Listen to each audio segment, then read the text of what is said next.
Selamat malam Pak. Ya, malam. Maaf mengganggu waktunya sebentar. Saya atas nama Niko Mangriasih dan teman saya selaku kameramen atas nama IKD Oka Ariana. Kami dari program studi pendidikan agama Hindu. Kami mendapatkan tugas wawancara dari salah satu mata kuliah psikologi dari dosen pengampu Bapak Agus Budi Wirawan. Iya, Apakah kami bisa mewawancarai Bapak? bisa. Dengan senang hati kalau diwawancara. Kalau bisa Bapak memperkenalkan diri. Ya, nama saya Igusti Muramadi Sulantara. Biasa di sekolah dipanggil Gusti, kalau di rumah dipanggil Murah. Rahde juga bisa. Yang penting nyaman minuman. Kalau boleh tahu asalnya Bapak dari mana? Kalau asal saya dari Morowali, tepatnya di Desa Solomsak. Kalau di Palu di Laswani. Bapak bersaudara berapa orang? Kebetulan saya punya saudara, saya bersaudara 3 orang. Saya punya kakak cewek sudah menikah di Tolai, dan yang satu laki-laki, adik saya kerja di Bodopi. Bapak mengajar di sekolah mana Pak? Kalau saya mengajar di SMK Nusantara, prodi keperawatan, itu di Yayasan Pelita Mas di Jalan Menginsidi. Bisa juga lewat di Jalan Maluku.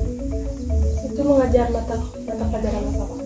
Saya kebetulan dipercayai mengajar sebenarnya 2 mata pelajaran, tapi yang paling saya sering ajar itu mata pelajaran komunikasi keperawatan. Berapa kelas yang Bapak ajarkan di sana? Saya mengajar total itu 4 kelas, kelas 10 2 kelas, kelas 11 2 kelas, jadi total 4 kelas.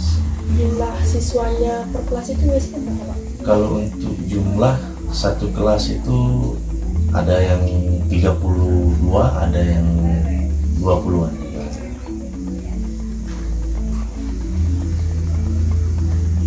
Kalau boleh tahu menjadi kendala Bapak saat mengajar masa pandemi ini Pak? Kalau untuk kendala banyak ya, sebenarnya kalau di masa pandemi ini banyak sekali kendalanya. Waktu kemarin kita masih daring itu kendalanya, apalagi khususnya SMK kejuruan ya, itu jumlah mengajarnya jadi tidak efektif. Sebenarnya kalau di SMK kejuruan itu 70% itu di skill, praktek. Cuman kalau di masa pandemi kan kita hanya online, jadi kita bisa mengajarkan teori, tidak bisa kita mengajarkan praktek kalau di masa pandemi. Dan kebetulan sekarang untuk di 2 bulan yang dari bulan September sampai sekarang itu sudah melakukan tatap muka terbatas setengah-setengah ya. Jadi satu kelas itu misalkan 30 yang hadir, minggu pertama itu kelompok 1 ya setengahnya, yang sisanya dari, kemudian yang berikutnya juga kelompok 2 itu juga yang sudah belajar di kelompok 1 dijadikan dari, jadi seperti itu. Bisa Bapak jelaskan bagaimana cara memahami karakter siswa? Kalau untuk memahami ya karakter siswa ini sebenarnya banyak ya, bervariasi. Tapi kalau untuk saya biasanya untuk memahami karakter siswa itu biasanya saya melakukan dengan metode pendekatan. Jadi pendekatan dengan siswa bukan berarti pacaran ya. Saya melakukan pendekatan. Misalkan kalau contohnya kan kalau ada siswa yang istilahnya pendiam, jadi kita harus mengetahui dulu karakternya. Jadi kita melakukan proses pendekatan. Bisa Bapak berikan sedikit pengalaman Bapak pada saat menempuh pendidikan Pak? Kalau untuk pengalaman, kebetulan saya dari SMA sudah di Palu, kemudian saya melanjutkan sekolah sarjana S1 itu di STIK IJ di Toba, kemudian saya melanjutkan profesinya lagi di STIK IJ juga. Jadi total saya kuliah itu untuk S1 itu 4 tahun. Jadi untuk yang lanjut profesinya ya nurse itu lanjutnya hampir 1,5 tahun. Jadi total saya kuliah 5,5 tahun untuk studi saya lamanya. Tidak. Kalau profesi itu belum sampai S2. Belum sampai S2. Iya. Kalau untuk S2 beda lagi. Kalau untuk S2, kalau profesi memang tuntutan setelah kita melakukan kuliah sarjana keperawatan, kita harus melakukan sekolah profesi lagi.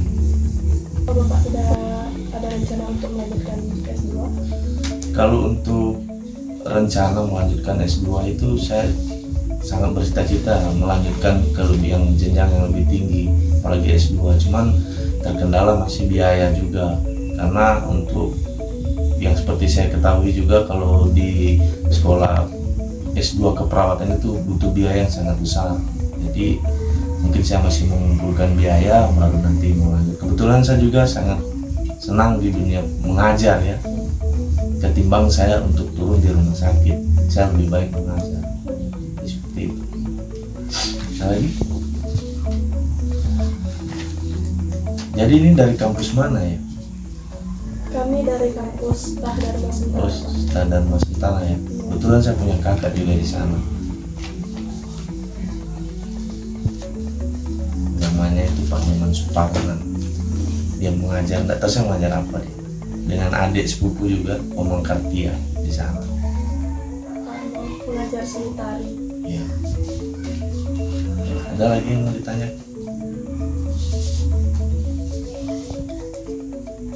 Berarti Bapak dari SMA sudah ambil jurusan keperawatan juga? Tidak. Kalau untuk SMA saya SMA umum, cuman pas lanjut kuliah saja yang di S1 keperawatan. Kebetulan cita-cita lalu jadi perawat.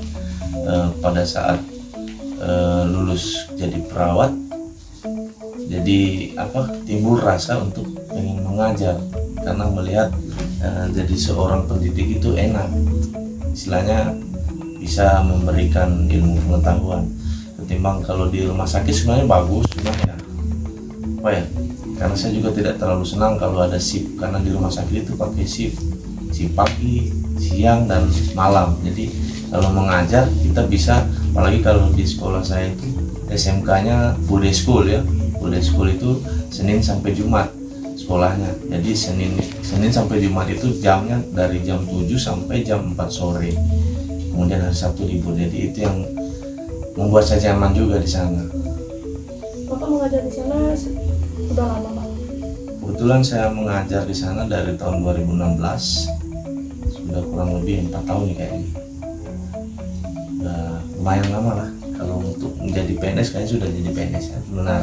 Tapi belum ada rezeki. Jadi kalau adik-adik berdua ini semester berapa? Baru semester 3 Pak. Oh, semester 3.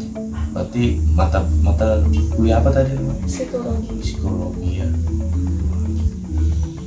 Jadi psikologi itu juga bisa mengajarkan tentang untuk memahami karakter siswa, itu bisa ada di teori psikologi itu sebenarnya. Jadi kita bisa bertatapan seperti begini saja, sebenarnya itu kita bisa membaca karakter seseorang dari mata pelajaran psikologi, dari cara pandang, senyuman, itu sudah bisa kita tahu. Memang ada lagi pertanyaan? Mungkin untuk saat ini cukup sekian pertanyaan dari kami. Kami juga meminta izin kalau Bapak ada waktu, Bapak bisa mengajarkan kami bagaimana cara untuk menyusun RPP atau langkah-langkah menyusun RPP. Oke, bisa. Nanti mungkin waktu saya tuh banyak, bisa kamu mau di rumah sini bisa, di sekolah juga bisa. Mana dari kalian sebenarnya kapan bisanya? Kalau saya setiap hari bisa. Mau saya sampai subuh juga bisa di sini. Kalau di rumah, kalau di sekolah kebetulan sampai jam 12-an. Terima kasih banyak atas waktunya Pak. Oke, sama-sama. Yang penting saya senang juga membantu proses wawancara. Semoga sukses lah mata pelajarannya. Salam sama Pak Agus Budi. Ya Pak.